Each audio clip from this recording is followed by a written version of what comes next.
नमस्कार बच्चों, स्वागत है आपका आज की वीडियो में। आज हम पढ़ने जा रहे हैं कक्षा 10 की बुक गोल्डन रेज का chapter 6 what is amiss with us का part 3।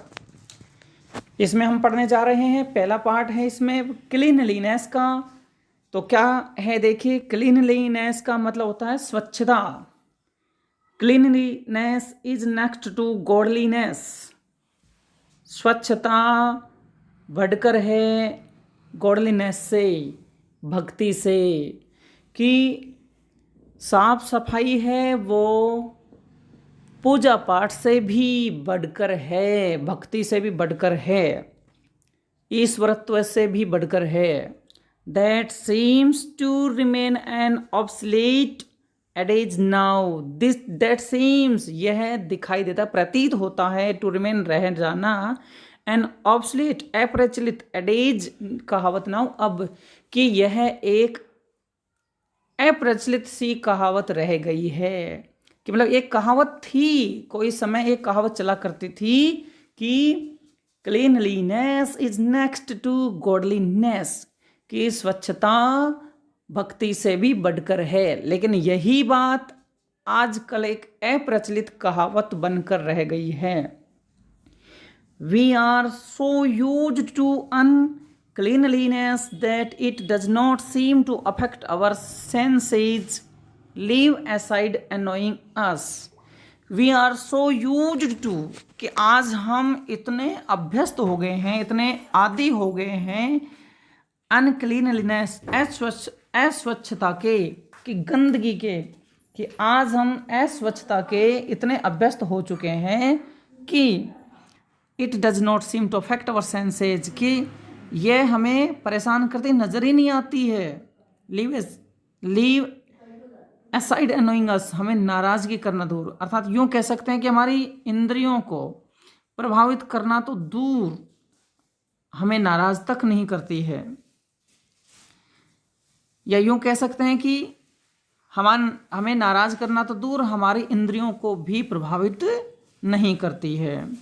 We throw the rubbish, हम कचरा फेंक देते हैं, एंड वेस्ट और वेस्ट मटेरियल, जो बेकार की सामग्री है, कि हम कचरा फेंकते हैं और वेस्ट मटेरियल को फेंकते हैं। वेयर ईवर वी लाइक, जहाँ भी हमारा मन करता है। मे बी रोड्स, चाहे वो सड़क हो, पब्लिक ट्रांसपोर्ट, चाहे वो सार्वजनिक यातायात के साधन हो, एजुकेशनल इंस्टीट्यूशंस, चाहे वो शिक्षण संस्थान हो, हिस्ट्रिकल मॉन्यूमेंट्स, चाहे वो ऐतिहासिक स्मारक हो, गवर्नमेंट बिल्डिंग्स, चाहे वो सरकारी भवन हो, एंड डू नॉट स्पेयर, और नहीं छोड़ते, even holy places of worship, पूजा के पवित्र स्थानों को भी हम नहीं छोड़ते हैं। कि हम लोग, हम मतलब जनता, कि हम लोग क्या हैं, कचरा है या बेकार के जो सामग्री है, उसको हम हमारी इच्छा के अनुसार मन करता है वहीं हम फेंक देते हैं। चाहे वो फिर जगह, चाहे सड़क हो, पब्लिक ट्रांसपोर्ट हो, एजुकेशनल इंस्टीट्यूशंस हो, या कोई ऐतिहासिक हिस्ट्रिकल मोन्यूमेंट्स यानी ऐतिहासिक स्मारक आदि हो, या गवर्नमेंट बिल्डिंग यानी सरकारी भवन आदि हो, और यहाँ तक कि हम पूजा के जो पवित्र स्थान हैं उनको भी नहीं छोड़ते, वहाँ भी हम गंदगी फैला देते हैं, वहाँ भी हम कचरा फेंक देते हैं। In our fond hope of keeping our home clean, we do not hesitate in making our neighbours home unclean. इस आशा में, इन आवर फॉन्ड होप, हमारे शौक में, हमारी इस आशा में कि हमें कीपिंग करना है, यानी रखना है, हमारे होम को क्लीन रखना है, कि हमारे घर को साफ रखने की आशा में, दुराशा में, हम हमारे पड़ोसी के घर को गंदा करने में भी हिचकिचाते नहीं हैं। यानी कि कई बार ऐसा होता है कि हमारे घर को साफ करके जो कचरा निकलता है, अगर पड़ोसी का कोई गार्डन वगैरह है तो उसमें भी हम फेंक देते हैं। द रबिश, वो कचरा, द रबिश, वो कचरा, कौन सा कचरा जो हम फेंकते हैं, वो कचरा में भी हो सकता है डर्ट ऑफ द हाउस, घर की गंदगी हो सकती है, सिट ऑफ द चिल्ड्रन, बच्चों का मल हो सकता है, मलमूत्र हो सकता है, skin of the vegetables fruits, और वो सब्जी और फलों के छिलके हो सकते हैं, और any other waste of stuff, या फिर दूसरा कोई वेस्ट स्टफ़ यानी बेकार का कोई सामग्री हो सकती है। The skin of the banana is seen littered on public roads, और जो बनाना का जो मतलब केले का जो छिलका है इज लिटर्ड फेंक दिया जाता है ऑन पब्लिक रोड्स, सड़कों पर, विच लीड्स टू जो ले जाता है यानी कर देता है, कारण बन जाता है, making many normal beings physically handicapped, बहुत सारे जो सामान्य जो प्राणी हैं उनको शारीरिक रूप से हैंडीकैप्ड कर सकता है। कि हम केले के छिलकों को इधर उधर फेंक देते हैं, जिससे क्या है, कोई भी राह चलता हुआ जो सामान्य जो प्राणी है वो उससे दुर्घटनाग्रस्त हो सकता है। एडेड टू दिस मेलेडी, इस परेशानी को देखते हुए यानी इस परेशानी को बढ़ाने में, इस परेशानी को बढ़ाते हैं, कौन बढ़ाते हैं देखिए, added to this malady is the free movement of stray animals, जो फ्री मूवमेंट है यानी फालतू में इधर उधर जो घूमते हैं, ऑफ स्ट्रे एनिमल्स जानवर, आवारा जानवर, हु स्पॉइल, वो बर्बाद कर देते, बेकार कर देते हैं, द रोड्स सड़कों को, हाउसेज घरों को, पब्लिक प्लेसेज और सार्वजनिक स्थानों को, एंड हैम्पर ट्रैफिक, और वो हैम्पर करते हैं, बाधा पहुंचाते हैं ट्रैफिक यातायात के साधनों में भी। कि इस परेशानी को बढ़ाने में सब और भी ज़्यादा योगदान किसका है, वो है आवारा जानवरों का, जो कि सड़कों को, घरों को, सार्वजनिक संपत्ति को बर्बाद कर देते हैं, बेकार कर देते हैं, और साथ ही साथ वो हैम्पर यानी बाधा डालते हैं ट्रैफिक में भी, और ट्रैफिक में भी वो बाधा डालते हैं। They also cause serious accidents, और कभी कभी तो ऐसा होता है, क्या होता है कि दे आल्सो काज, वे कारण बन जाते हैं, सीरियस एक्सीडेंट्स, गंभीर दुर्घटना का, कभी कभी तो वो गंभीर दुर्घटना के भी कारण बन जाते हैं। We have become so immune against these ills that nobody sees to take a note of these. We have become, हम हो चुके हैं, सो इम्यून, इतने अप्रभावित कि हमारे प्रभाव ही नहीं पड़ता इन चीज़ों का, हम इतने अप्रभावित हो गए हैं अगेंस्ट दीज इल्स, इन बुराइयों के, इन बुराइयों से इतने अप्रभावित हो गए कि nobody sees to take a note of this, कि कोई का भी ध्यान इनकी तरफ नहीं जाता है, इन बुराइयों की तरफ, कि ये बुराइयां हैं, और इन बुराइयों के हम इतने आदी हो गए, इतने अप्रभावित हो गए कि हमारे ऊपर इनका कोई प्रभाव ही नहीं पड़ता और हमारा ध्यान इनके ऊपर जाता ही नहीं है। Even some African countries, not to talk of the advanced countries, when shown on the TV, seem cleaner than ours. We must understand that cleanliness is of paramount importance, and the offenders should be dealt with strictly with punitive measures. Even some African countries, कि African जो देश हैं वो भी,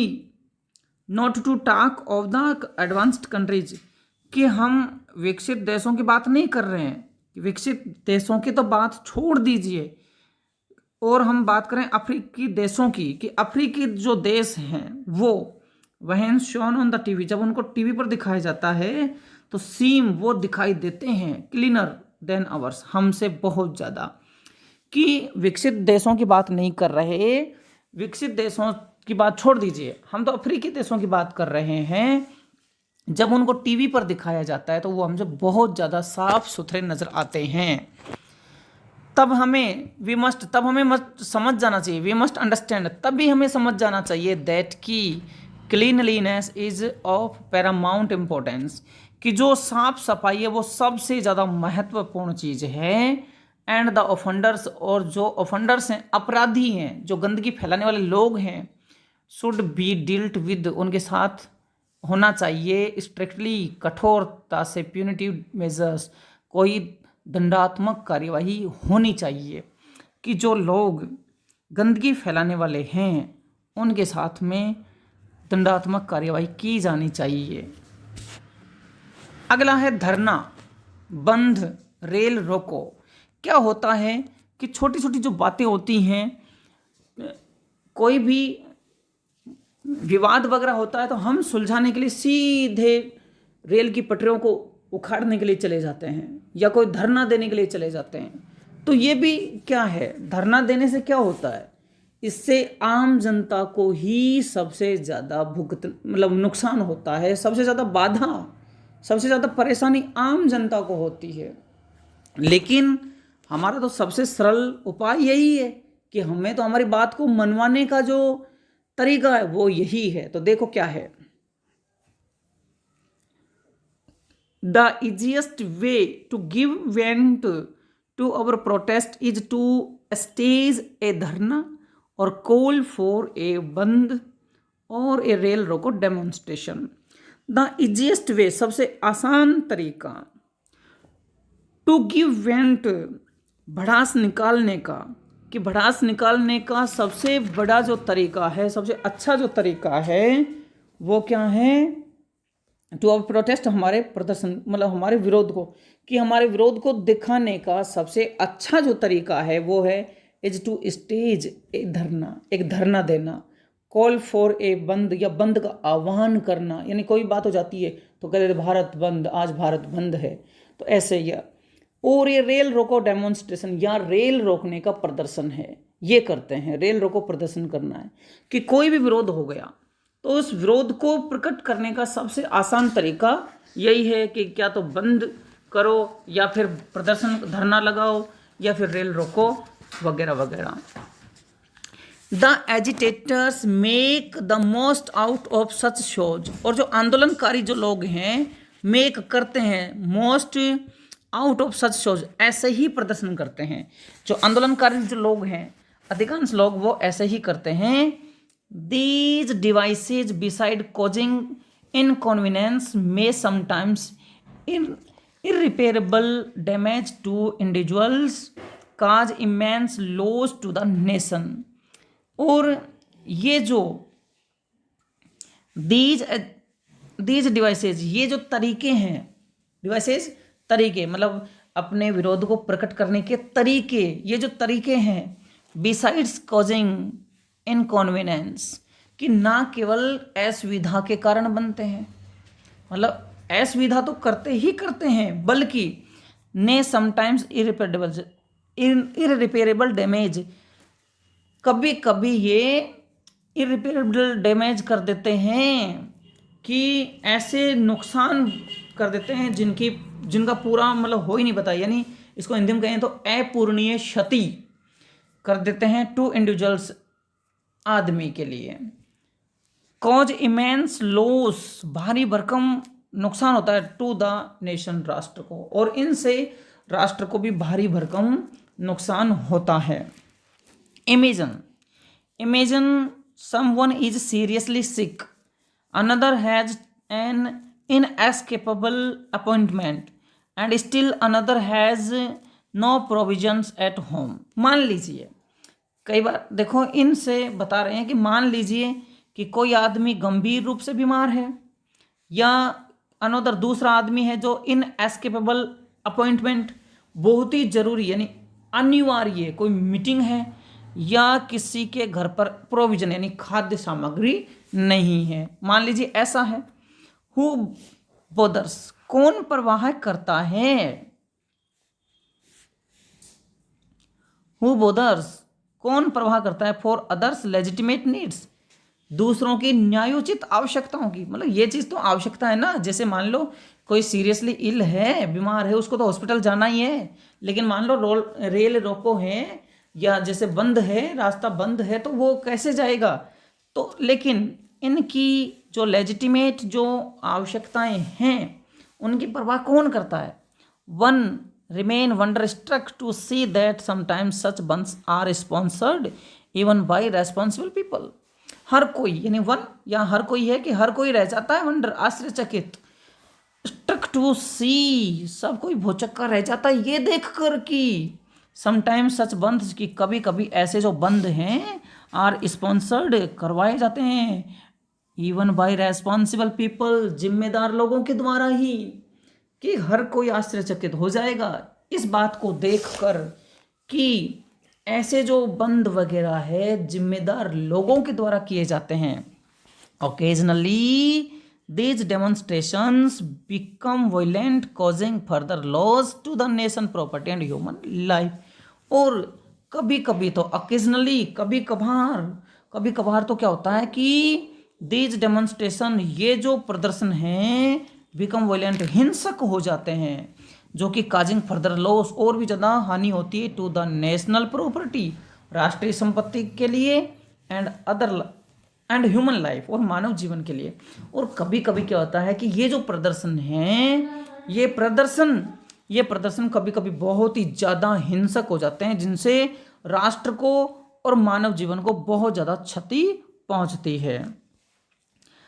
can't we think, क्या हम नहीं सोच सकते, कांट वी थिंक, क्या हम नहीं सोच सकते